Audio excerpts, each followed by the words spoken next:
Good morning, folks. I'm Dave Canterbury with Self-Reliance Outfitters and the Pathfinder School. What I wanted to do this morning was I wanted to walk you through a small teaching system that I'm developing called 10 Simple Knife Projects. And the word simple is relative because it begins very simple, as if you'd never done anything with a knife before. And it goes all the way through to making something as complicated as a bow and drill set that works. And these 10 projects are designed, number one, each one to be a little bit more difficult than the preceding project, and each one to teach you a different critical skill when it comes to manipulating the natural resource of wood to make usable objects. And then also it enables you to make things that will directly affect your survivability or your life in camp, so that you have a practical object that meets a real world need. And with these 10 projects, we're going to walk through each one of these really quick, not how to do them necessarily, because I have videos on lots of these already, but what the projects are, the real world application of that project, and then we'll talk also about what it teaches you within the project about knife work. Stay with me. Okay, so what I thought we'd do real fast at the beginning of this video is we'll just walk through the 10 projects real fast so you can write them down if you choose to. I know I get a lot of scoutmasters and things like that watch my videos, and this will give you a running list. The first one is a simple toggle that you can use for a tripod to hang a pot. The next one is a tent stake or tent peg. The third project is a feather stick. The fourth project is a split or step trap trigger, or what they call a promontory peg trap trigger. The next one is a pot dangler or a pot hanger that you can use to adjust a pot over a fire up and down. The next one is a figure 4 deadfall with a forked end. The next one is a net needle and mesh gauge. Project number 8 is a pair of steam bent tongs, and these can be used for either cooking, obviously, or manipulating coals in the fire. The 9th project is a frog gig or fish gig that includes barbs within the gig. And the last one is a working bow drill set. So that gives you 10 projects that start off very simple and get more complicated. And we'll talk about each one of these individually now. Okay, project number 1 is a simple toggle. And you're going to have a circular V-notch that goes all the way around that toggle. Bullnose both ends and cut it to length. And what this is designed to do is go inside the bail of your pot.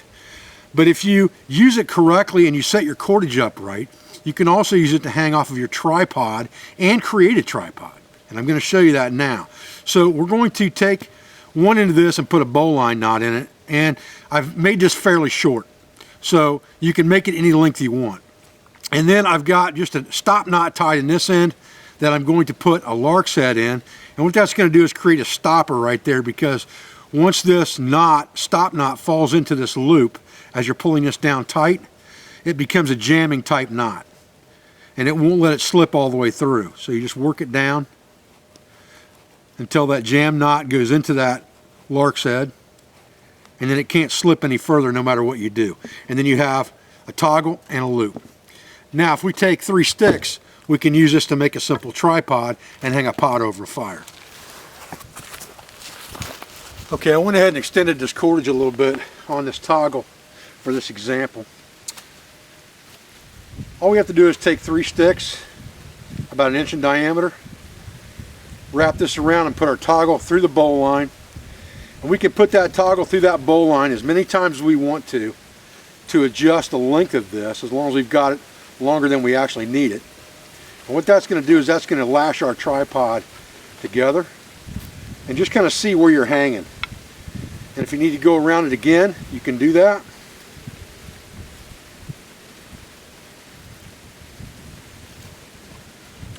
Until you get what you want. Now you should be able to break that tripod open, just like that.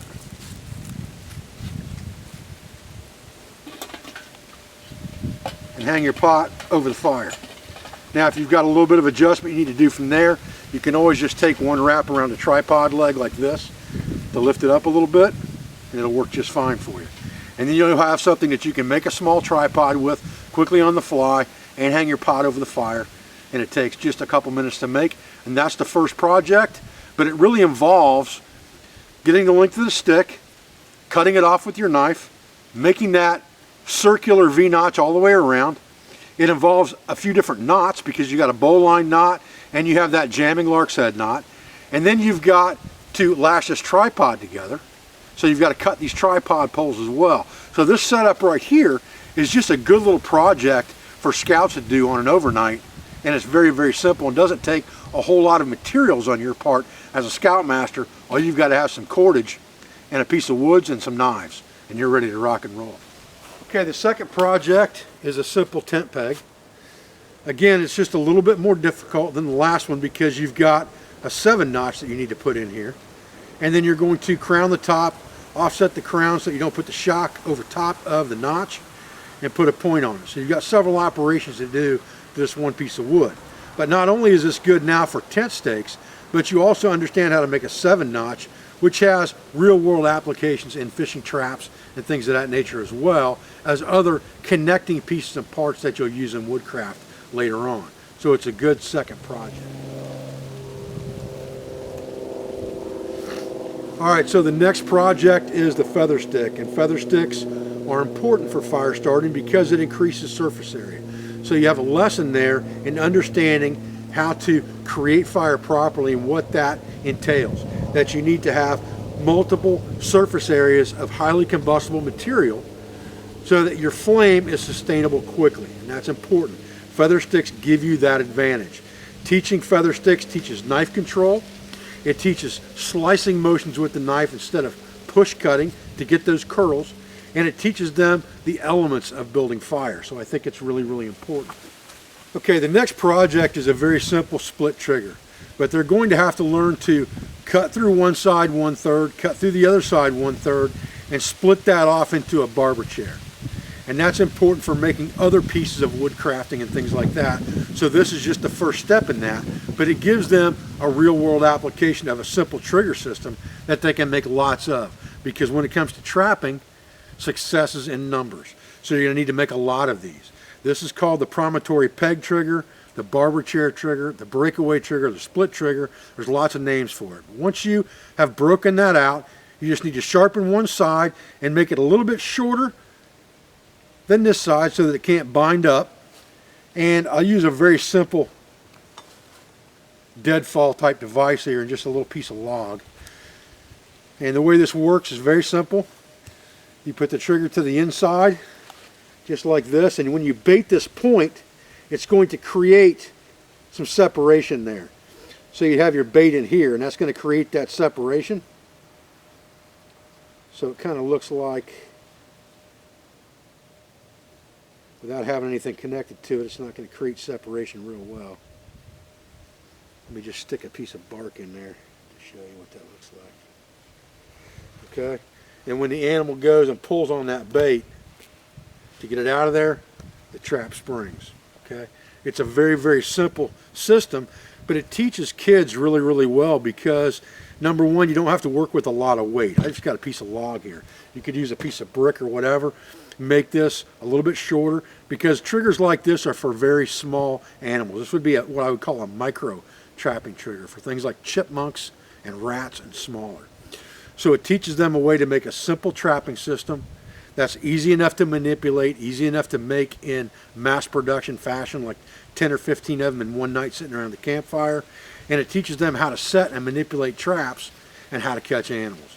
So again, there's lots and lots of lessons involved in this one very simple project. Our next project is an adjustable pot hanging system. And now we've got to cut 3 7-notches, but we also have to create this undercut like an owl beak bird notch. And this is kind of the way they make owls when they carve owls into sticks. This notch right here is what they use for the beak of the owl, and then they carve the eyes in. And you could also make this fancy and make that an owl head if you wanted to. But this is where your pot hangs, and it adjusts here. And I'll show you the real world application of that right now. Okay, so your application here is you've got this adjustable stick with this bird beak on the bottom. Your pot drops into that bird beak, and then this hangs on another stick that's got a semi-point wedged off on the end of it, just like this, and it can be adjusted over the fire, and this would be supported. I've just got it jammed into a hole, but it would be supported so that you can adjust that by several different heights over the top of your fire, just like that. Okay?